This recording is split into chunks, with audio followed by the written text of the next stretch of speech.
দিনের বেলায় না আমার এমনিতেই খুব একটা সময় হয় না গাছে জল দেবার, মানে সময় করে উঠতে পারি না বললেই চলে।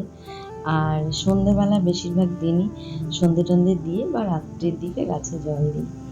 আর এত ঠান্ডা হাওয়া দিচ্ছে না, মনে হচ্ছে কোথাও যেন বা কোন দিকে বৃষ্টি হয়েছে। তো গাছে জল দেবার পর গাছের উপর থেকে গাছগুলোকে ভিজিয়ে দিচ্ছি।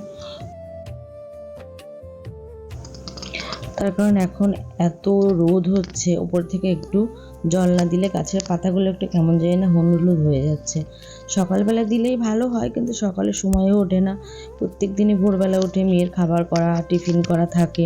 মেয়ের যেহেতু অনেক সকালে স্কুল থাকে, তো সেই কারণে হয়ে ওঠে না। তো সন্ধেবেলাতেই আমি এটা গাছের উপর থেকে জলটা বা গাছে জল দেওয়াটা সন্ধেবেলাই করে নিই। তো আমার গাছে জল দেওয়া কমপ্লিট হয়ে গেছে। আর এই যে এখানে একটা ধুত্রা ফুল এখনই সন্ধেবেলায় ফুটেছে, তো ভালোই হলো, কাল সোমবার আছে, ঠাকুরকে ফুলটা দেওয়া যাবে। আর সাদা একদম, আর একটা কালো ধুত্রাও আমার আছে, কালো নয়, ঠিক ওই বেগুনি বেগুনি একটু কালচে এরকম।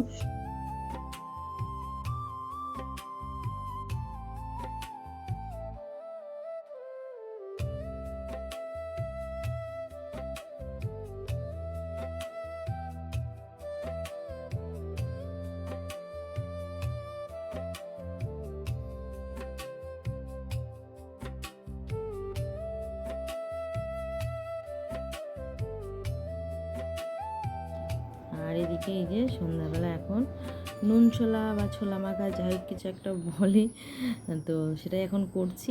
আর এতে পেঁয়াজ লঙ্কা লবণ দিয়ে মানে ভাজা তেলের উপর দিয়ে আর কি একটু তেলে নাড়াচাড়া করে নিয়ে সিদ্ধ করে নিয়ে এটা করছি।